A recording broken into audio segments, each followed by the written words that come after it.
नमस्कार मित्रों, स्वागत है आपका इस वीडियो में। और इस वीडियो में हम देखने वाले हैं करंट अफेयर राजस्थान, जो समान रूप से उपयोगी है आपके आने वाले राजस्थान के एग्ज़ाम्स में। और अभी हाल ही में जो आरपीएससी फर्स्ट ग्रेड का जो एग्ज़ाम है उसमें ये अत्यधिक महत्वपूर्ण है। राजस्थान से संबंधित करंट अफेयर, इसका पहला पार्ट हमने अपलोड कर दिया है, ये दूसरा पार्ट है। और राजस्थान से संबंधित हम लगभग 400 से ज़्यादा क्वेश्चन देखेंगे। सारे ही सारे क्वेश्चन बहुत महत्वपूर्ण हैं और निश्चित रूप से इनमें से अधिकतर क्वेश्चंस आपको ग्रेड फर्स्ट एग्जाम के फर्स्ट पेपर में करंट अफेयर में देखने को मिलेंगे। तो इनका आप अच्छे से रिवाइज कर लीजिएगा, काफ़ी बेनिफिशियल होने वाले हैं।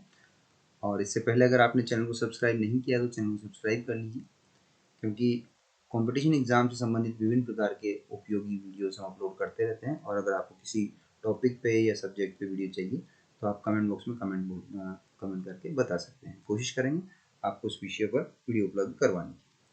और अगर वीडियो पसंद आए तो लाइक और शेयर करना ना भूलिएगा। चलिए शुरू करते हैं। 30 क्वेश्चन हम लास्ट वीडियो में देख चुके थे। 31st क्वेश्चन हम देखते हैं। इसमें प्रदेश के विवान कपूर संबंधित हैं। विवान कपूर का संबंध किससे है? निशानेबाजी से। निशानेबाजी से संबंधित है विवान कपूर, निशानेबाजी। तो विवान कपूर एक निशानेबाज है, ध्यान रखिएगा। अगला क्वेश्चन है, फूड सेफ्टी इंडेक्स 2021-22 में राजस्थान का कौन सा स्थान रहा? फूड सेफ्टी इंडेक्स 2021-22 में राजस्थान का स्थान रहा 10वां। ध्यान रखिएगा। और हमने पढ़ा था इसके पहले वाले वीडियो में, हरियाणा में जो खेलो इंडिया यूथ गेम्स हुए हैं उनमें भी राजस्थान का स्थान 10वां ही था। जून 2022 में आयोजित हुए राज्यसभा चुनाव में प्रदेश की कितनी सीटों पर चुनाव संपन्न हुए? तो ये आप मुझे कमेंट बॉक्स में कमेंट करके बताइएगा, क्योंकि ये मैंने आपको इससे पहले वाले वीडियो में बताया था। 2-3 बार उसमें क्वेश्चन आए थे और उसको काफ़ी अच्छे से मैंने बताया था कि जून 2022 में आयोजित हुए राज्यसभा चुनाव में राजस्थान की कितनी सीटों पर चुनाव संपन्न हुए थे। ये आप मुझे कमेंट बॉक्स में कमेंट करके बताइएगा। अगला क्वेश्चन है, प्रदेश की पैरा शूटिंग खिलाड़ी जिसने वर्ष 2024 के पैरा ओलंपिक खेलों में प्रवेश हासिल कर देश की पहली पैरा खिलाड़ी बनी है, तो निश्चित रूप से अवनी लेखरा हैं, जिन्होंने 2024 के पैरा ओलंपिक खेलों में प्रवेश हासिल कर लिया है। पहली खिलाड़ी बन गई वो अवनी लेखरा। शूटिंग संबंधित है इनका, पैरा शूटिंग से। प्रदेश के किस स्थान पर महाराणा प्रताप का पेनोरमा बनाए जाने की घोषणा की गई? तो चावंड नामक स्थान पर महाराणा प्रताप का पेनोरमा बनाए जाने की घोषणा की गई है। ध्यान रखिएगा, क्योंकि ऑप्शन में आपको गोगुंदा भी देगा, उदयपुर भी देगा, हल्दी घाटी भी देगा। ये सभी जो प्लेसेस हैं महाराणा प्रताप संबंधित हैं निश्चित रूप से। लेकिन महाराणा प्रताप का जो पेनोरमा बनाए जाने की घोषणा की गई है वो चावंड नामक स्थान पर की गई है। मनरेगा के तहत प्रदेश में 25 दिन अतिरिक्त रोजगार देने की राज्य सरकार की योजना का नाम क्या है? तो मुख्यमंत्री ग्रामीण रोजगार गारंटी योजना। तो अब इसमें 125 दिन, पहले 100 दिन का रोजगार साल में मिलता था, अब 125 दिन का रोजगार 25 दिन बढ़ा करके 125 दिन का रोजगार उपलब्ध करवाया जाएगा। और राज्य सरकार की योजना है वो। मनरेगा जो है वो केंद्र सरकार की योजना है, तो इसी को नाम बदल करके राज्य सरकार की योजना है मुख्यमंत्री ग्रामीण रोजगार गारंटी योजना। अगला क्वेश्चन है 37, अप्रैल 2022 में संपन्न हुई 44वीं जूनियर बालक राष्ट्रीय हैंडबॉल प्रतियोगिता। 44वीं जूनियर बालक राष्ट्रीय हैंडबॉल प्रतियोगिता में प्रदेश ने कौन सा पदक जीता? तो इसमें रजत पदक जीता है। हैंडबॉल प्रतियोगिता है हुई है 44वीं अप्रैल 2022 में जूनियर बालक राष्ट्रीय हैंडबॉल प्रतियोगिता। इसमें राजस्थान ने स्थान हासिल किया है, रजत पदक जीता है राजस्थान ने इसमें। और प्रदेश ने हैंडबॉल में 19 वर्ष बाद पदक जीता है। अगला क्वेश्चन है, शूटिंग बॉल एशिया कप का आयोजन। शूटिंग बॉल एशिया कप का आयोजन जून 2022 में कहाँ किया गया? तो जयपुर में किया गया। शूटिंग जयपुर में।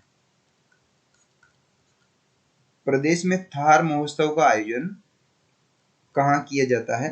तो थार महोत्सव का बाड़मेर में किया जाता है। ध्यान रखिएगा, बहुत ही ये कंफ्यूजिंग करने वाले हैं। बाड़मेर में। और मरु महोत्सव कहता है तो जैसलमेर में है। मरु महोत्सव कहता है जैसलमेर में, तो मरु जैसलमेर में। मजे, ऐसे ध्यान रख लीजिए कि मजे, मजे करने का काम, तो मजे, तो मरु महोत्सव जैसलमेर में। मजे थाबा, याद रखने के हिसाब से ऐसे 2-4 बार आप बोलेंगे मजे थाबा, तो आपको आसानी से याद आ जाएगा। मरु महोत्सव जैसलमेर, थार महोत्सव बाड़मेर। तो थार महोत्सव बाड़मेर में आयोजन किया जाता है। प्रदेश के ख्यातनाम न्यूरोलॉजिस्ट जिनके नाम पर प्रतिवर्ष research scholar award Indian academy of neurology द्वारा प्रदान किया जाता है, तो अशोक, डॉक्टर अशोक पनगड़िया के नाम पर, ये कोरोना में इनकी डेथ हो गई थी, अशोक पनगड़िया के नाम पर यह पुरस्कार दिया जाता है। देश भर में ई नाम पोर्टल से सर्वाधिक मंडियों से जुड़ने वाला राज्य राजस्थान है। ई नाम जो पोर्टल है उससे सर्वाधिक मंडियां राजस्थान की जुड़ी हैं। तो प्रदेश की 144 मंडियां राजस्थान की इस पोर्टल से जुड़ी हुई हैं, जो देश भर में सर्वाधिक है। हाल ही में लागू की गई राजस्थान फिल्म पर्यटन प्रोत्साहन नीति, तो इसके बारे में हम देख लेते हैं। राजस्थान फिल्म पर्यटन प्रोत्साहन नीति, इसके बारे में 2-4 फैक्ट देख लेते हैं, उससे आप इससे संबंधित कोई भी प्रश्न पूछा जाएगा तो आप आसानी से आंसर कर पाएंगे।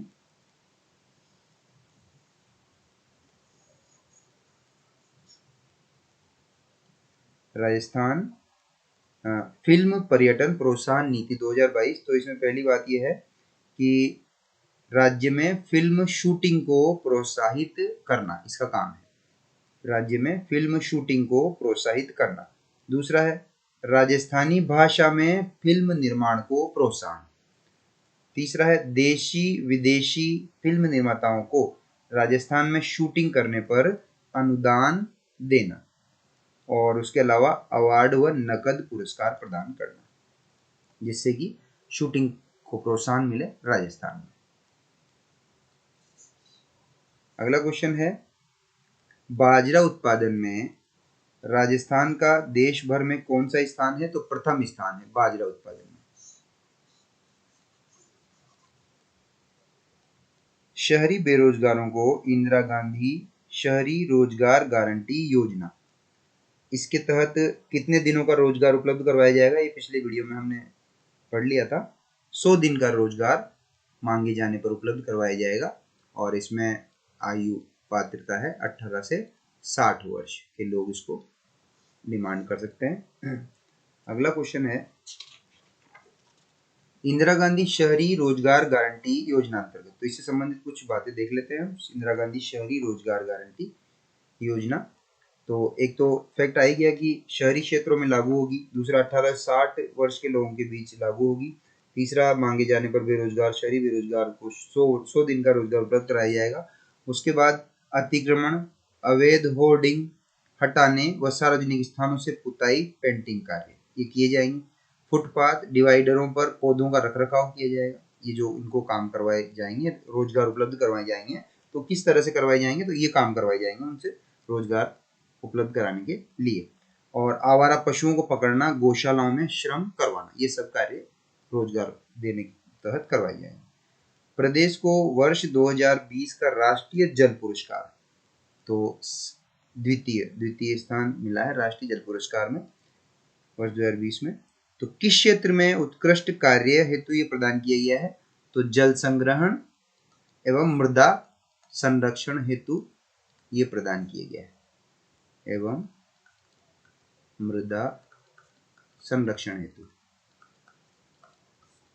जल संग्रहण एवं मृदा संरक्षण हेतु ये कार्य पुरस्कार राजस्थान को मिला है, राष्ट्रीय जल पुरस्कार 2020, जल संग्रहण एवं मृदा संरक्षण। प्रदेश में विभिन्न श्रेणी के घरेलू उपभोक्ताओं को कितनी यूनिट तक बिजली बिल शून्य किया गया है? तो 50 यूनिट से अगर कम आती है या 50 यूनिट आती है तो शून्य बिल आएगा। बिल में कोई राशि अदा नहीं करनी है। ये राजस्थान सरकार में छूट है 50 यूनिट तक। किस तिथि से किस तारीख से प्रदेश की संपूर्ण आबादी को सरकारी अस्पतालों में ओपीडी व आईपीडी इलाज पूरी तरह से निशुल्क कर दिया है? तो 1 मई 2022 से ये प्रदेश के सरकारी अस्पतालों में आईपीडी ओपीडी पूरी तरह से निशुल्क कर दिया है। तो परीक्षण के तौर पर 1 अप्रैल से तथा पूर्ण रूप से 1 मई 2022 से सभी तरह के इलाज पूर्ण रूप से निशुल्क कर दिए। मुख्यमंत्री दुग्ध संबल योजना अंतर्गत 1 अप्रैल 2022 में अनुदान 2 रुपये प्रति लीटर से बढ़ाकर कितना कर दिया? तो 5 रुपये प्रति लीटर कर दिया। मुख्यमंत्री दुग्ध संबल योजना अंतर्गत 1 अप्रैल 2022 में अनुदान 2 रुपये प्रति लीटर से बढ़ाकर कर दिया 5 रुपये प्रति लीटर। मनरेगा योजना में अब कितने दिनों का रोजगार उपलब्ध करवाया जा रहा है? तो 125 दिनों का करवाया जा रहा है। इंदिरा गांधी मातृत्व पोषण योजना, तो इंदिरा गांधी मातृत्व पोषण योजना के बारे में तो देखिए, इस योजना में दूसरी संतान पर 6,000 रुपए पोषण हेतु प्रदान किए जाते हैं दूसरी संतान पर, और यह योजना संपूर्ण राज्य में लागू हो चुकी है। ये दो बातें इंदिरा गांधी मातृत्व पोषण योजना के बारे में सही है। अगला क्वेश्चन है, चिरंजीवी योजना में प्रति परिवार बीमा राशि 5 लाख रुपए से बढ़ाकर कितनी कर दी है? तो 10 लाख रुपए कर दी है। और न्यू पेंशन स्कीम में कर्मचारियों के वेतन से कितने फीसदी कटौती हो रही थी? तो 10% हो रही थी, जिससे राज्य सरकार ने बंद कर दिया। राज्य सरकार ने ओल्ड पेंशन स्कीम लागू कर दी है, एनपीएस बंद कर दिया है। तो एनपीएस न्यू पेंशन स्कीम, इसके तहत 10% राशि काटी जा रही थी वेतन की। पालनहार योजना में अनाथ बालकों को प्रदान की जा रही मासिक राशि पहले 1500 रुपये प्रदान की जा रही थी हर महीने पालनहार योजना के बालकों को, अब वो बढ़ा करके कर दी है 2500 रुपये। मुख्यमंत्री अनुप्रति कोचिंग योजना में निशुल्क कोचिंग के लिए लाभार्थियों की संख्या 10,000 से बढ़ा करके कर दी है 15,000। पहले तो 10,000 थी ये संख्या छात्रों की, अब 15,000 कर दी। प्रदेश का पहला ग्रीन फील्ड एयरपोर्ट कहाँ बनाया जा रहा है? तो कोटा में बनाया जा रहा है। प्रदेश का पहला ग्रीन फील्ड एयरपोर्ट कोटा में बनाया जा रहा है। प्रदेश का पहला ग्रीन फील्ड एयरपोर्ट कोटा में। राजस्थान राज्य ओलंपिक संघ के अध्यक्ष कौन है? तो राम अवतार सिंह जाखड़ है। और 15 अप्रैल 2022 को एक महत्वपूर्ण समझौते के अनुसार राजस्थान अक्षय ऊर्जा निगम किस कॉरपोरेशन के साथ मिलकर 10,000 मेगावाट का अक्षय ऊर्जा पार्क विकसित करेगा? तो टिहरी हाइड्रो डेवलपमेंट कॉरपोरेशन के साथ मिलकर के अक्षय ऊर्जा निगम कॉरपोरेशन 10,000 मेगावाट का अक्षय ऊर्जा पार्क विकसित करेगा टिहरी हाइड्रो डेवलपमेंट कॉरपोरेशन के साथ मिलकर। प्रदेश में ई मित्र कियोस्क पर निम्न में से कौन सी सुविधाएं निशुल्क प्रदान की जा रही है? तो सारी सुविधाएं, जैसे पानी, बिजली और टेलीफोन के बिल। उसके अलावा पीएम कर्मयोगी योजना और जन आधार राशन कार्ड नामांकन, ये सब निशुल्क प्रदान की जा रही है। तो प्रदेश में 25 तरह की सुविधाएं ई मित्र कियोस्क पर निशुल्क प्रदान की जा रही हैं। जयपुर में एसएमएस हॉस्पिटल में बनाए जा रहे आईपीडी टावर की ऊंचाई कितनी है? तो 106 मीटर, जिससे क्या है, ऐसे आईपीडी टावर बनाया जा रहा है एक बिल्डिंग टाइप। तो इस पे 106 मीटर का ये बनाया जा रहा है, ताकि इसके ऊपर एयर एम्बुलेंस जो हेलीकॉप्टर है जिसमें मरीज को लाया जाएगा वो ऊपर उतर सके इसके, ताकि ये सड़क मार्ग से देर होती है, जैसे सेंसिटिव जो ऑर्गेन्स है वो लाने में, ट्रांसप्लांट में, हार्ट वगैरह तो खराब हो जाते हैं, तो इसलिए एयर से अगर लाते हैं तो इसके ऊपर उसको लॉन्च किया जा सकेगा। हाल ही में लॉन्च किए गए राजस्थान सूचना आयोग के आरटीआई पोर्टल 2.0 में कौन सी नई सुविधाएं शुरू की गई है? तो एक तो द्वितीय पत्र को ईमेल से नोटिस भेजना, और द्वितीय पक्ष को ईमेल से नोटिस भेजना, ऑनलाइन पोर्टल या ई मित्र से आवेदन और शुल्क, और अपील स्वीकार या खारिज होने तथा केस संख्या ऑनलाइन प्राप्त करना, ये कार्य किए जा रहे हैं। इस तरह से ये 31 क्वेश्चन हो गए, और अगले वीडियो में देखते हैं, क्योंकि वीडियो थोड़ा लंबा हो जाएगा।